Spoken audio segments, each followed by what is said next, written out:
studio in Melbourne, Australia.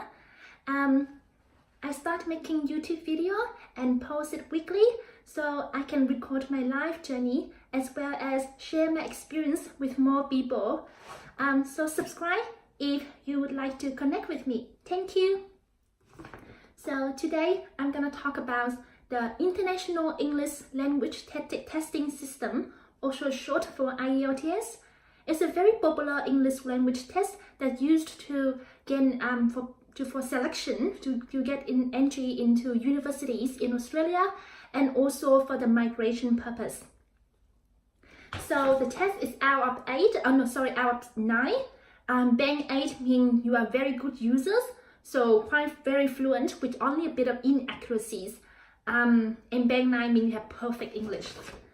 So I did sit this test in 2014 when I was trying to get my Australian permanent resident by independent skilled migration. So I was very lucky. I got 8.5 in listenings, 8 in reading, 8 in writing, and 8 in speaking. So it means that the Australian government gave me 20 points for migration. This is quite valuable because working in Australia for 1 year in the occupation that you are applying, you only get 5 points. But getting at least 8 for every band in IELTS can give you 20 points for migration. And you need at least 60 points to migrate to Australia. So it's because Australian government pay more attention to the mark in each of the skills rather than the average mark. So for example, you can have an average of 8, but if your writing is 7.5, then you still have to keep sitting the test again so you can get 20 points for migration. So it's a frustration for many people because people can just keep sitting the test again and again. So today I'm going to share with you 10 tips that I used when I set the test so I could get the mark. So we start with writing first. So writing is because it's the area that most people struggle to get band 8. Many people with perfect English even keep getting like 7.5 or 7. So with writing, I think the first tip is that always plan before you write. So I generally spend 5 minutes for planning. I know that you only have 1 hour to write 2 essays, and that is quite short time. But planning means that you will save a lot of time because you don't have to keep thinking during your writing.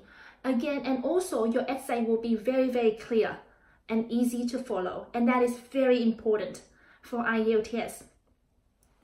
So planning means that you will write down your point of view, quickly write down whether you agree or disagree with the topics.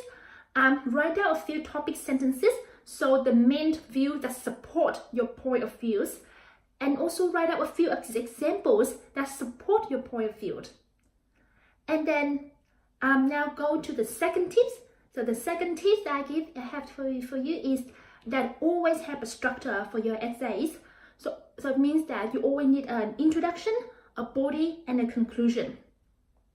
So with the introductions, write down your point of view. You can clearly write in my opinion or in my point of view. And then with your body paragraph, you can have 2 to 3 body paragraphs, and make sure that you start the body paragraph with a topic sentence that's short, sharp, and concise, and clearly summarize the main point of view of your paragraph. And the third thing is that always have a conclusion. If you're running out of time, better finish up your body paragraph and write a quick 1-sentence conclusion. In conclusion, like instead of just skipping the conclusion. I know many people skip the conclusion, but it's actually quite bad. There's a really big component in IELTS for your structures, for the structure of your essays. And then the third tip I have for you is always use the last 5 minutes to reread your essays, to review the essays. So basically, it's better to write shorter and have time to read your essays again than trying to write more. 5 minutes, you can quickly check any grammatical errors, any spelling errors of the 2 essays that you just wrote. And it actually saves you a lot of mark. So that is the tips for writings. Now we move to the 4th tip is that you always try to use like connecting words to make your essay very clear. Words such as phrases such as "in my opinion," "in conclusion," or connecting phrases like connecting words such as like "furthermore," "moreover," "in addition," so on.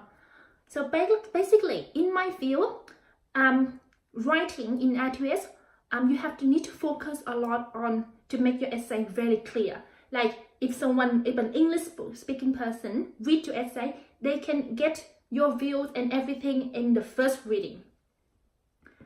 And the second part that I would like to move to is listenings.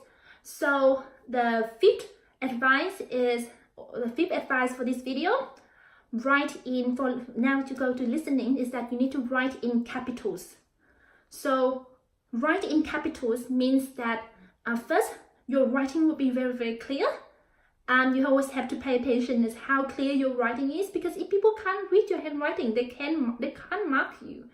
And second, writing in capitals means that you don't have to worry about, when I'm gonna write capitals when I hear a street name, or when I hear the name of someone, or at the start of the sentence. So it saves you a lot of time from thinking and also decrease the mistakes as well.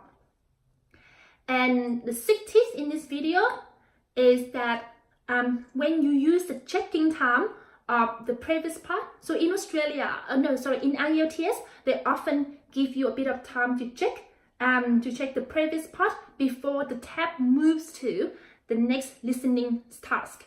So I didn't use the checking time. I moved to read the next part.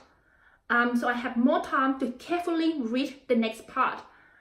In my opinion, I think it's a waste of time to check the previous part, because I don't remember what the text said anymore, and it's more inaccurate if I try to change my answers. So instead of checking the previous part, I move on and read the next task very carefully, because the more I understand the task, the better, the easier I will be able to pick up when the tab goes on. So now we move to, so we have 6 tips already. So we move to the next skill is speaking. So for speaking, my 7th tip is that you come in, smile and greet the examiners. It's very important that you show the examiners that you are confident and you go in. So basically, I treat the speaking task is like I go in and talk to a new friend. I was very relaxed. I really had zero pressures at all. And the 8th tip is that when they ask you something, just speak the truth. Like I really told the examiner what's actually going on with my life. Everything I told her was the truth. Because I feel like you can make up things if you want to, but by making up things, it takes time for you to think, it slows you down, and also more likely for you to sound clumsy and make mistakes. But if the topic talk about something that you didn't have the experience in, then just say, I didn't have the experience in that, but I also have some sort of experience similar to this. So just to try to, and then the topic in the English speaking in the speaking section is quite popular topics. So I think most people have some sort of experience in those topics. And then for reading, I just read a lot. Like I read a variety of texts. I really try to understand what the text was talking about, quickly understand it. So I really don't have much tip for the reading, other than read a lot, read a variety of texts. And then the 10 tips. Now we go to the 10 tips already. So I heard that I did the test in Australia, in Melbourne, But I heard that many people said that it's easier to get higher mark if you do the test overseas. And I think it makes sense because the examiners in overseas probably will mark you easier because it's easier to impress them if your English are better than the average that they are, because better than the average student that they see every day. So yeah, so if you are from Vietnam, you go back to Vietnam to sit the test. If you're in China, you go back to China to sit the test.